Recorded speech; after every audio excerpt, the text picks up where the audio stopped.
Sobat Konseling, kembali lagi di rumah Konseling ID. Sobat, ada yang pernah dengar istilah Stockholm Syndrome tidak?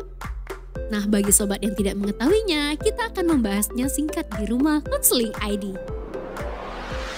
Jadi sobat, Stockholm Syndrome adalah respon psikologis ketika para sandera atau korban pelecehan merasa terikat secara emosional dengan penculik atau penyiksa mereka.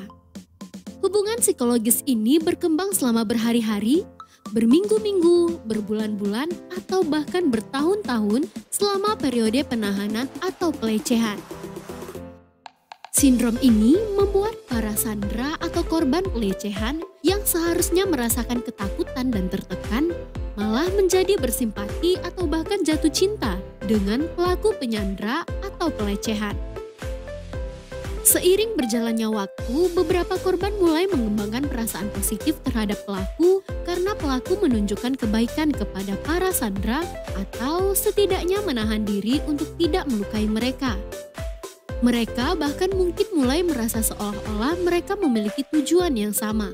Korban mungkin mulai mengembangkan perasaan negatifnya terhadap polisi atau pihak berwenang, bahkan membenci siapapun yang mungkin mencoba membantu mereka melarikan diri dari situasi yang mereka hadapi. Psikolog dan profesional medis menganggap Stockholm Syndrome sebagai mekanisme coping atau cara untuk membantu korban menangani trauma situasi yang menakutkan. Sama halnya dengan sindrom lain, Stockholm Syndrome juga terdiri dari sekumpulan gejala. Secara umum hampir sama seperti gejala gangguan stres pasca trauma atau PTSD. Gejala yang muncul dalam Stockholm Syndrome sebagai berikut. Yang pertama, mudah kaget. Yang kedua, gelisah. Yang ketiga, mimpi buruk. Yang keempat, sulit tidur atau insomnia. Yang kelima, muncul perasaan seperti sedang tidak berada dalam kenyataan. Yang keenam, sulit konsentrasi. Yang ketujuh, selalu mengenang masa trauma atau flashback. Yang kedelapan, tidak lagi menikmati pengalaman yang sebelumnya menyenangkan. Yang kesembilan, sekaligus yang terakhir, mudah panik. Nah sobat, Stockholm Syndrome juga dapat muncul dalam situasi atau hubungan-hubungan ini loh. Hubungan apa saja yaitu? Yang pertama, abusive relationship. Hubungan percintaan adalah salah satu situasi di mana Stockholm Syndrome paling banyak terjadi. Korban yang dianiaya tersebut dapat mengembangkan keterikatan emosional dengan perilaku kekerasan. Kekerasan yang dimaksud di sini seperti pelecehan seksual, kekerasan fisik dan emosional, serta incest. Yang kedua, pelecehan anak. Para pelaku seringkali mengancam korbannya dengan berbagai hal yang sangat ditakuti oleh korban.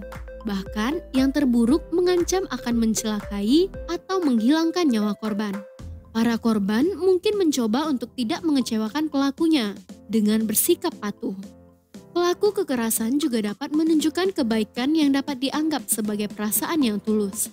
Hal ini selanjutnya dapat membingungkan anak dan menyebabkan mereka tidak memahami sifat negatif dari hubungan tersebut. Yang ketiga, sex trafficking threat. Korban dari sex trafficking cenderung bergantung pada pelaku kekerasan untuk memenuhi kebutuhan, seperti makanan dan minuman. Ketika pelaku kekerasan memberikan itu, korban mungkin mulai mengembangkan perasaan positif terhadap pelaku kekerasan.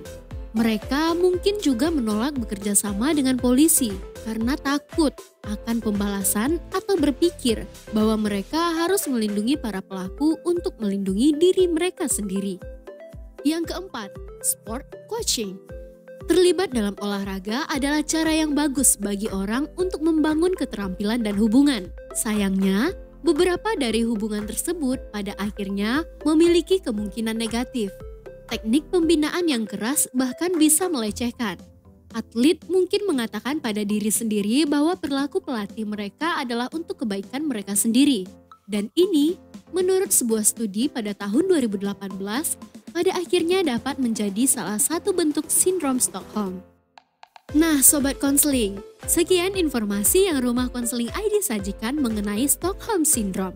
Sampai jumpa pada video-video informatif Rumah Konseling ID berikutnya. Bagi sobat yang ingin mengetahui lebih lanjut, silakan ikuti sosial media rumahkonseling.id di Instagram rumahkonseling.id dan website rumahkonseling.id. Sayangi dirimu, sayangi jiwamu. Salam Sobat Konseling.